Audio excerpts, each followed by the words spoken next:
ያፈራኛል ፋኖ ያፈራኛል ጀግናው ድሮም በሱ ደም ነው ኢትዮጵያ የምትነው። ጀግናው ሲሞት ይስቃል ጅሉ ሰው የታገተ ጥጃ የማያስመልሰው የአገር ምንነቱ ሚስጥሩ የማይገባው የልቡን ሰሌዳ ገንዘብ የደፈነው። አረ ጀግናው ይሙት ፈሪ ይኑር ቢያሻው አተላ መሸከም ይችላል ትከሻው። ፈሪና ተራራ ዘላለም ይኖራል ጀግና ብርሌ ነው ተሎ ይሰበራል።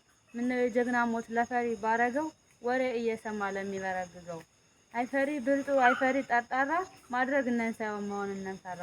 እስኪ እንደዚህ ወጣቱ የሞተውን ጀግና ቁጭ ብላ አስበው ለሀገር የሞተ የእናት ልጅ ማለት ነው።